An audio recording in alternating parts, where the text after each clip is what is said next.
ticket sales, but donations from the audience. Of course, that was nowhere near enough. We took on side jobs when we weren't performing, but even then, the troupe's financial situation was pretty dire. So, anyway, one day after a show, a merchant came to me and offered us a huge sponsorship. In return, we just had to provide the audience with their drinks during performances. It seemed like a win-win, so I said yes to it on the spot without consulting the director. It was only when the merchant came to deliver the goods that I realized the drink in question was synth. Isn't that the drink peddled by the culprit behind the serial disappearances case? I freaked out when I saw the boxes. And I told the director everything right away. She was completely shocked as well. But she didn't reprimand me for making the decision without consulting her. Instead, she contacted the merchant and stated that the troupe could not agree to this collaboration. The merchant was furious, berated us for going back on our word, and threatened to sue us for damages. The amount was astronomical. There was no way we'd be able to pay. And then? I was going to sort it on my own, but the director stopped me. She said that this was an issue for the whole troupe, and it wasn't my fault. But things only got worse from there. The synth merchant just wouldn't let up, and then suddenly the director told us all to leave the city one day. I knew then that things must have reached a boiling point. I admit this whole thing was my mistake. I didn't dare to tell any of you the truth back then, and after the director disappeared, I was even more afraid to say anything.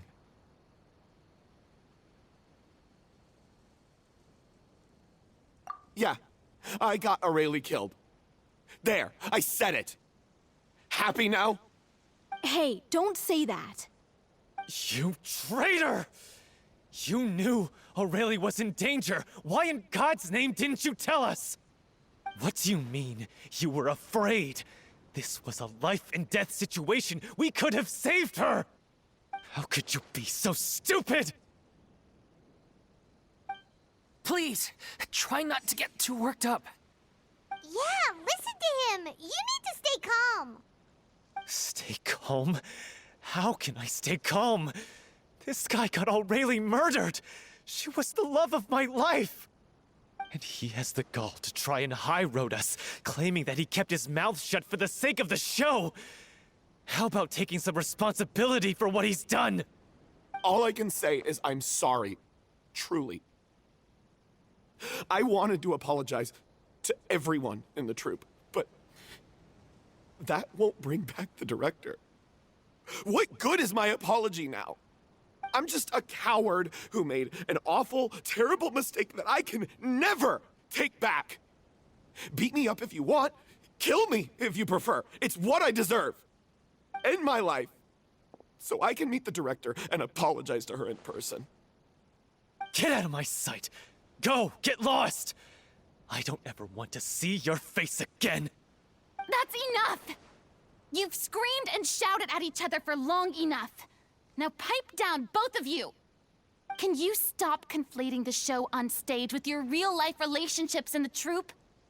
You keep saying that you want to use this final performance to pay tribute to your director and celebrate her life. How can you do that if you're just using it as an excuse to vent your own emotions? You're right.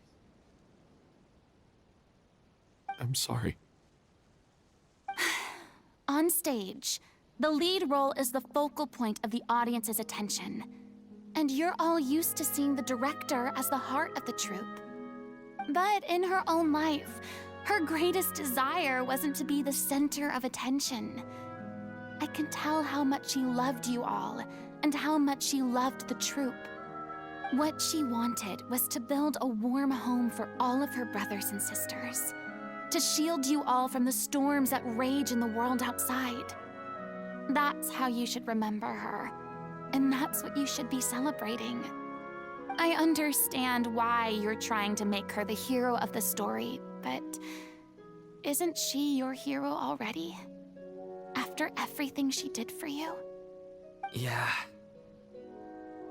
So think hard about what that means. And then think again about what you hope to achieve by arguing with each other. If you really hate each other and can't reconcile your differences, then you could just call it quits now. Why bother with the final performance if the group is already fractured? But you can't bring yourself to do that, can you? You care too much about Director O'Reilly and the home she built you all to let go. What are you laughing at? I don't see what's so funny. Sorry, I didn't mean it that way. It's just that, for a moment there, it felt like our director was back with us again. If she'd seen Paulo and Vilmont at each other's throats like that, she would have scolded them exactly like you did, in that same stern voice. Really? But she sounded like such a gentle person. Of course she was. Even her harshest lectures came from a place of kindness, and it showed. She really was a truly outstanding person. What you said, it really puts everything into perspective. I'm truly sorry. I really meant for this to be a genuine apology, but I ended up making it all about me and my self-pity. It's all right. Let's save all this for after the performance. So, the ending. What are we gonna do about it? Clearly, everyone needs to take a step back for now and reflect on what really matters. When emotions are running high, things get lost in the fray. The end of the story needs to focus back on O'Reilly herself. She's the true star of the show. What do you mean? The Traveler is right. You once investigated that underwater synth base and recovered items belonging to the victims. If you could find anything that O'Reilly left behind, perhaps we can get a better sense of what she went through in her final days. You really think that's possible? I trust that nobody would object to the ending of the story being based on O'Reilly's true feelings. No. Well, we'll leave this in your capable hands. Come, let's pay a visit to the Palais Mermonia. The rest of you, head back to the rehearsal location for now, and wait for our good news.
You want to review some recovered items connected to victims of the serial disappearances case? But, that case has been closed for quite a while now. Still, since you were the ones who discovered and submitted the evidence in the first place, you don't actually have to submit an application. Okay, please hold on. I'll have someone dig them out.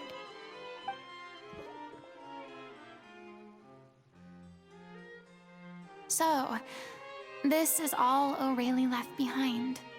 Just whatever she was carrying on her person and this tattered old notebook.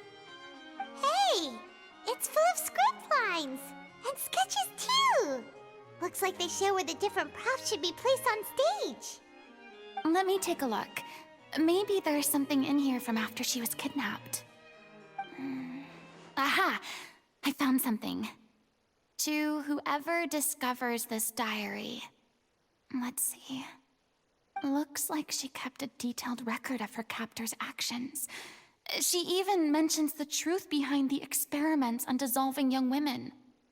If we'd had the chance to examine this notebook carefully back then, it would have been a conclusive piece of evidence proving Vachey's guilt. Vachey took so many lives. It's still so unthinkable how many victims he had. I guess O'Reilly must have written all of this down in the hope that her records would one day be of use to investigators. Wait, it cuts off. Her handwriting here gets patchier and more illegible by the line. She probably didn't have much strength left. Her final words are... I'll let you read them for yourselves.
She was so terrified. She may have been a mighty hero in the eyes of her troop, but at the end of the day, she was only human. I can't bear to think how painful and lonely her final days must have been. Wait. This part on the last page sounds strangely familiar.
If you become human, you can reveal your secret to no one.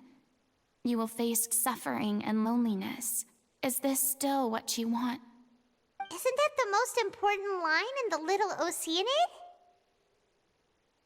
Because I am an older sister to them. Oh. So she didn't regret her decision, even as she sat in silence, waiting for death to come. I'm sure this is what the troupe would have hoped to hear as well. She had their utmost trust, admiration, and love, and she truly deserved it.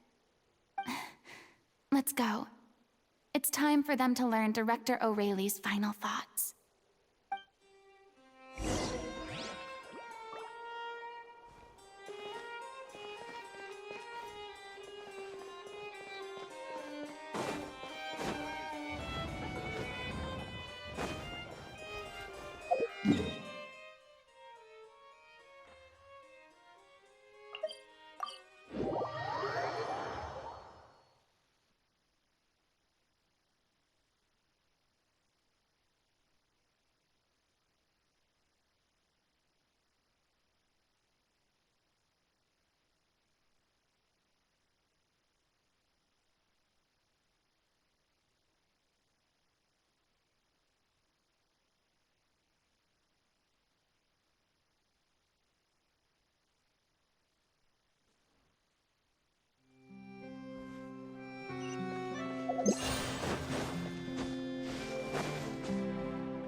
She deserves a hero's farewell. If that's the only way to convey to the audience the courage and selflessness that she showed in the face of death, then it's a meaningful way to end the story. Even in the last moments of her life, she was still leaving a trail for others to follow. She did her best to protect as many people as possible, even if it meant sacrificing herself. We know what choice our little Oceanid would have made now. I don't think any more discussion is necessary. Well, Vilmont, if we put the past aside for now, do you think you can bring yourself to go ahead with the show? I will channel all my regret and put it into my performance, to make this a show worthy of our director. I won't ask for your forgiveness, and you don't need to worry about my feelings. This final farewell show should be about Director O'Reilly and her alone. Then it seems like we've reached a consensus. I have a feeling that this will turn out to be the most mesmerizing performance of your lives. Really? How can you be so sure when you've never even seen them perform before? Don't underestimate my experience. After watching a countless number of musicals, I've learned one important thing. If you want to move the audience with your music, you must fully commit and immerse yourself in your role, pouring all your emotion into your performance. And aren't human emotions, love, hate, regret, and hope, just the most mesmerizing things in this world? I don't believe anybody could be more committed to bringing this story to life on the stage than they are now. Thank you for the vote of confidence, Miss Farina. And thank you for supporting us through all this. Then, let's not delay things any longer. We need to discuss the details of the ending and get it nailed down once and for all. Actually, before that, I'd like to make a proposal. During the curtain call, please allow me to use the director's name instead of my own. Huh? But then... After all, this role was originally meant to be played by the director. I'm just filling in for her. Besides, a role commemorating her life should be associated with her name. Well, if you're sure you're okay with that, I have no objection to it.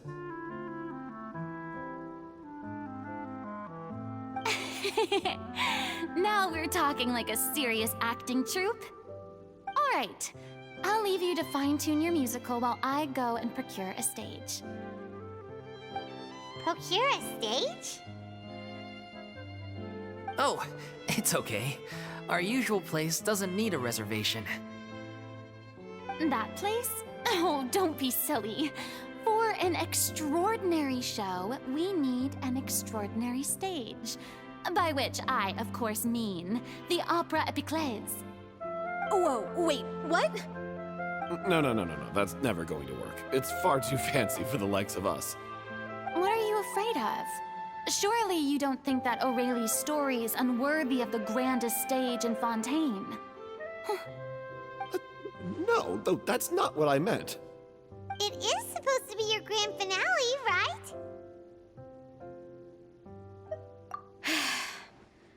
I have no problem with it then.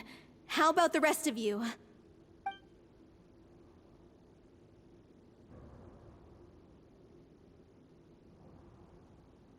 I'll take your silence as a yes. Thank you for giving us this opportunity. It really is a dream come true. Well, then don't disappoint me.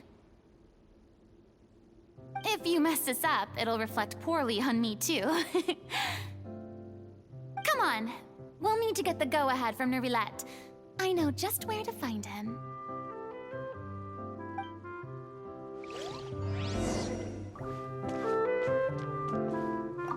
During the final scene, maybe we should stop the music just before Cleo takes the stage?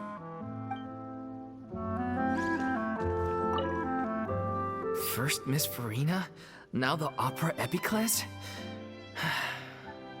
If only the director was still with us. Hey, come on. There's no point in dwelling on that now. We have a lot of work to do. Yeah, you're right. Now's not the time to get all melancholy.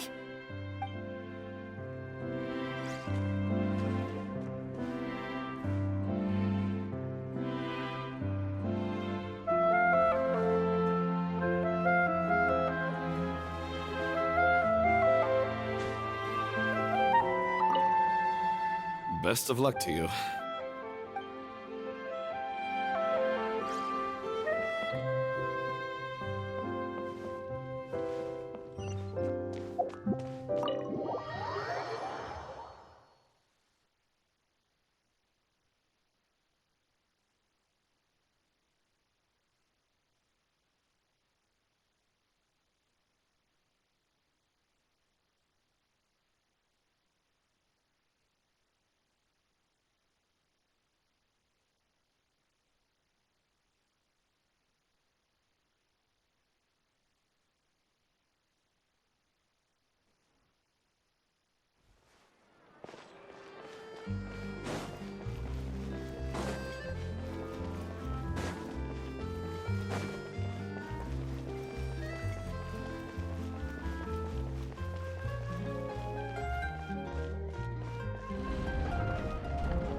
Look at that!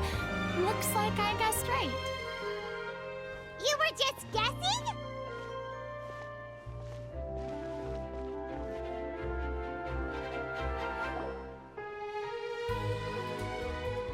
I knew you'd be here. I'm here merely for a short break. It has been a while, Miss Farina. And you too, traveler in Paimon. What might I assist you with today? I would like to book the Opera Epiclese for an event. You see... I understand. The process for booking the Opera Epiclese is complex and can be somewhat cumbersome. But given that the request is coming from the three of you, I see no reason to make things unduly difficult. The story of the little Oceanid is most fascinating. I'm looking forward to seeing it performed on stage. I will say, however, that I am surprised to see your passion for the performing arts rekindled after all that has happened. Huh? What do you mean? Do I look excited? Yes. And this is the first time that I've seen you like this since your departure from deityhood.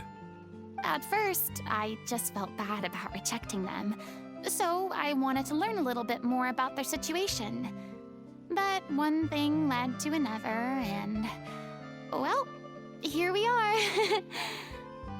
In the past, we sat in our high chairs in the court, giving our opinions on isolated cases, all while knowing very little about the human stories behind each and every one. Maybe it's because I finally become an ordinary person and gained my freedom, but I've developed a great sense of curiosity about their lives. I am truly delighted to see you find a new lease on life. Now that you've regained some confidence, have you had any thoughts regarding a return to the stage? Why would you suddenly ask a question like that? Well, if the Little Oceanid turns out to be a great success, it will no doubt become a classic. Many theater companies are certain to add it to their repertoire. The experiences and decisions of the protagonist Cleo are all modeled after your own. Naturally, this makes you eminently suited to playing the leading role. It would truly be a shame if you did not take this opportunity to allow audiences to enjoy your outstanding acting talents once more. Haven't I already made myself clear? I won't act or perform in any role ever again. No exceptions. Nor do I think it is any great shame. There is no lack of fine actors or inspirational stories, either on or off the stage. This experience is a case in point. I feel like I've learned a lot, and it has already been well worth the price of admission. I must admit, though, I'm a little envious. They're quite fortunate to be able to bid farewell to their past in such a magnificent manner. I see. Well, I'm glad to learn that you have found a role to play that you enjoy, be it on the stage or not. I sincerely hope the show will serve as the grandest of finales. I will have my staff book the date and mail the relevant paperwork to the troupe once the details are confirmed. Thanks, Nervalet. You are very welcome.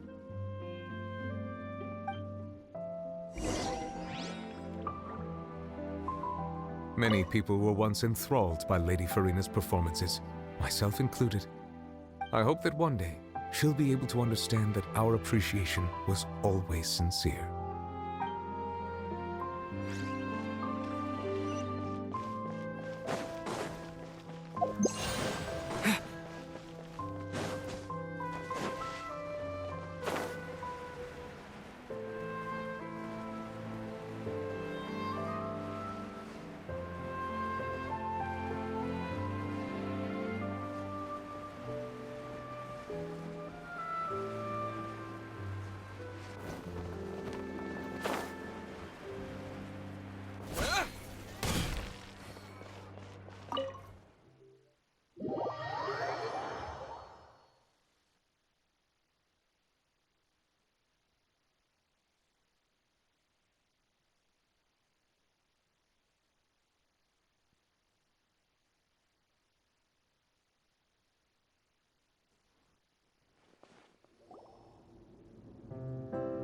Good news, everyone.